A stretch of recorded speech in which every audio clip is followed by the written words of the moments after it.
ప్రియ ఆత్మీయ గురు బంధువులారా, జై గురుదేవ. 2025 ఆంగ్ల నూతన సంవత్సర శుభాకాంక్షలు. ఈరోజు మనకు ఈ సంవత్సరంలో మొదటి వీడియోగా దక్షిణామూర్తి స్వామి గురించి మనం చెప్పుకోవడం జరుగుతుంది. ఈ నవంబర్ నుంచి దాదాపు నేను దక్షిణామూర్తి స్వామిని భగవాన్ వెంకటేశ్వర స్వామి అనుగ్రహంతో నేను ఆరాధించడం జరుగుతుంది. అంతా గురుదేవులు అందరూ ఒక్కటే. నాకు తెలిసింది ఇక్కడ మేధా దక్షిణామూర్తి స్వామి గురించి మనం చెప్పుకోవడం అనేది ఈ సత్సంగంలో జరుగుతుంది. మీకు తెలుసు, విఎస్ పటేల్ వృత్తి న్యాయవాది, ప్రవృత్తి ఆధ్యాత్మిక చింతన. మనకు శ్రీ గురు మేధా దక్షిణామూర్తి స్వామి అనేది మీ అందరికి తెలిసే ఉంటుంది.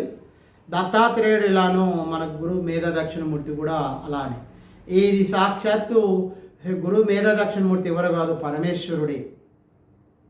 దక్షిణం వైపుగా ఉండి మనకు జ్ఞానాన్ని ప్రసాదించే జ్ఞానమూర్తి శ్రీ మేధా దక్షిణమూర్తి. ఈయనే సాక్షాత్ ఈశ్వరుడే, అవతారం కాదు, ఈశ్వరుడే. ఆ రకంగా అజ్ఞానాన్ని పోగొట్టి జ్ఞానాన్ని అందించడానికి రావడం జరిగింది. దీనికన్నా ముఖ్య కారణం ఏంటంటే, మనకు బ్రహ్మపుత్రులు సనకాది ఈ నలుగురు బ్రహ్మపుత్రులు జ్ఞానం కోసం పరితపించుకుంటూ అటు బ్రహ్మలోకానికి, ఈ బ్రహ్మలోకంలోని మనకు వైకుంఠం లోపల అందరినీ కూడా జ్ఞానం కావాలని అడగడం జరుగుతుంది. వాళ్ళు నిరాశ చెందుతూ మనకు కైలాసం రావడం జరుగుతుంది. అక్కడ కూడా వాళ్ళందరూ కూడా భార్యలతో, అంటే పార్వతి పరమేశ్వరులు, లక్ష్మీనారాయణలు, ఇక్కడ సరస్వతి బ్రహ్మలను చూసి కూడా ఇక్కడ మాకు జ్ఞానం లభించడానికి పోతుంటే, అప్పుడు ఒక మర్రి చెట్టు కింద వట వృక్షం అంటారు, అక్కడ ఆ శివుడే ఒక బాలుని రూపం లోపట వీళ్ళకు దర్శనం ఇవ్వడం జరుగుతుంది. వీళ్ళు ఆ స్వామిని చూసి ఆశ్చర్యచకితులైపోతారు. అతని ఆ వట వృక్షం కింద, మర్రి చెట్టు కింద మంచి ఆసనం వేసుకొని, ఇక్కడ కుడికాలు కింద, ఎడమకాలు కుడిపాలు పైన 4 చేతులతోని, ఒక కుడి చేతి అనేది మనకు ఒక కుడిలో కుడికి 2 చేతుల లోపట కుడివైపు పైన మనకు ఢమరకము, కింద చిన్ముద్ర రూపం, ఇది ఎడమ చేతిన కింద వేదాలు, పైన అగ్ని. ఈ రకంగా అదే రకంగా ముఖం లోపట ఆయన కుడి భాగం ఈశ్వరుడు, ఎడమ భాగం పార్వతీదేవి కనబడుతూ, ఈయన అర్ధనారీశ్వర తత్వంగా ఇక్కడ మనకు కనబడడం జరుగుతుంది. ఈయన మనకు ఈ హరిహరుడు కూడా రూపంగా మనం భావించవచ్చు. ఈయన్ని నృత్య యవ్వనంగా ఉంటూ మౌనమే సమాధానంగా స్వామివారు దర్శనమిచ్చుకుంటూ, దక్షిణామూర్తి పాదాల కింద ఎప్పుడు కూడా మీరు ఒక వ్యక్తి తొక్కుతూ ఉండడం జరుగుతుంది. ఆయనని మాయ అని చెప్పడం జరుగుతుంది. అంటే ఈ లోకంలో జనులు వ్యామోహము, ఈర్ష్యలు, కోపాలు ఇవన్నీ కూడా ప్రాపంచికవన్నీ సంబంధించినటువంటి మాయ అని చెప్పి, ఆ మాయను నా దగ్గరికి అయితే ఎవరైతే శరణు కూడతారో వాళ్ళ మాయను తీసేస్తా అని చెప్పి, జ్ఞానాన్ని ప్రసాదిస్తా అని చెప్పి ఆ స్వామివారి మూర్తి లోపల మనకు కనబడ జరుగుతుంది. కేవలం 2 నిమిషాలు ధ్యానం, అతని చిత్రపటం చూసిన మనకు దేవాలయంలో స్వామివారి ముంగట కూర్చొని ధ్యానం చేసినా కూడా మౌనం ద్వారా మనకు కావాల్సిన సమాధానం వస్తుంది. స్వామివారు చాలా శక్తివంతమైన గురువు అని చెప్పుకోవచ్చు. కోటి జన్మల అదృష్టం ఉంటే తప్ప మనం స్వామివారిని ఆశ్రయించం.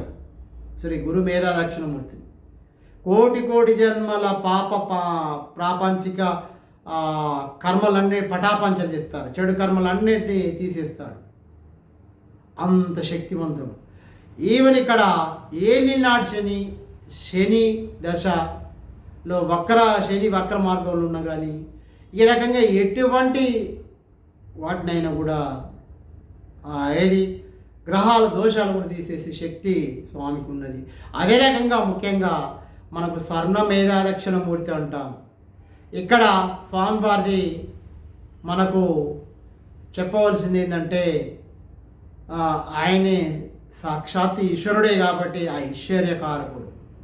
లక్ష్మీదేవికి కుబేర స్వామికి ఐశ్వర్యం ఇచ్చిన వాడు కూడా గురు స్వర్ణ మేధ దక్షిణమూర్తి. కాబట్టి ఐశ్వర్యం కావాలన్నా, జ్ఞానం కావాలన్నా, ఆరోగ్యం కావాలన్నా మనం శ్రీ గురు మేధా దక్షిణమూర్తిని ధ్యానం చేయాలి.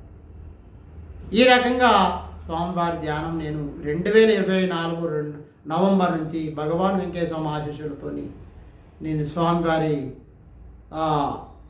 చేస్తున్నాను. చాలా మంచిగా అనిపిస్తుంది. దాని గురించే ఈ వీడియో చేస్తున్నాను. దాదాపు ఒక 45 డేస్ అట్లా అవుతుంది కావచ్చు. అయితే నేను పొందిన అనుభూతి కూడా మీకు చెప్పడం జరుగుతుంది. ఈ రకంగా ఏం లేదండి, స్వామివారి ముంగట ఒక స్తోత్రం ఉంటుంది, దక్షిణామూర్తి స్వామి స్తోత్రం. అది పఠించినా పర్లేదు, విన్నా పర్లేదు, ఎవరి ద్వారా పఠించి విన్నా కూడా పర్లేదు. ఈ రకంగా ఆ దక్షిణామూర్తి స్తోత్రం ఎంత శక్తివంతమైంది అనేది నెక్స్ట్ వీడియోలో తెలియజేసుకుందాం. నేను ఆ స్తోత్రం పఠించి మీకు దాని యొక్క మొత్తం వివరాలు కూడా క్లియర్గా చెప్తాను. ఈ రకంగా ఆ స్తోత్రం మీరు పఠిస్తుంది చాలా అద్భుతాలు జరుగుతాయి. అంత శక్తివంతమైన స్తోత్రము మనకు ఏది ఆధ్యాత్మిక ప్రపంచంలో అంత స్తోత్రం లేదు అని చెప్పవచ్చు. అంత మహిమాన్వితుది ఆ గురు మేధా దక్షిణమూర్తి. మేధా దక్షిణమూర్తి అన్నా, దత్తాత్రేయుడన్నా, భగవాన్ వెంకటేశ్వరుడు అందరు గురుదేవులు ఒకటే. అయితే మనం ఎప్పుడు ఏ దారిని పడతామో, మనం ఏ దారి పడినా గమ్యం ఒకటే గుర్తుంచుకోవాలి, ఏకత్వమే, అన్నిట్లో ఏకత్వమే. అయితే ఈ రకంగా గురు మేధా దక్షిణమూర్తి వారు చాలా శక్తివంతమైన గురు మేధా దక్షిణమూర్తి. గురువారం నాడు 16 ప్రదక్షిణాలు, అదే రకంగా ఆయన స్తోత్రం పఠిస్తే మంచిది అవుతుంది. ఈ రకంగా మనకు స్వామివారికి చాలా విశేష మహిమలు చూపుతాడు స్వామివారు. ఇది నేను ఈ వీడియోలో స్వామివారి గురించి నాకు తెలిసిన విషయాన్ని చర్చించుకునే సత్సంగంలో. నెక్స్ట్ సత్సంగంలో కూడా కొంచెం వీడియో లెంత్ ఉంటుంది స్వామివారి గురించి. అవన్నీ కూడా పూజా విధానం ఎట్లా నేను చేసేది మీకు చెప్తాను. మీరు ఇందులో ఏదైనా తప్పులుంటే అన్యదా భావించకండి. ఇది ఈరోజు సత్సంగం. శ్రీ గురు మేధా దక్షిణం గురువే సర్వలోకానాం విశదే భవరోగినాం నిధయే సర్వవిద్యానాం శ్రీ గురు మేధా దక్షిణమూర్తి స్వామి నమః. జై గురుదేవ. ప్రియ ఆత్మీయ గురు బంధువులారా, ఈ సంవత్సరం మంచి జరగాలి.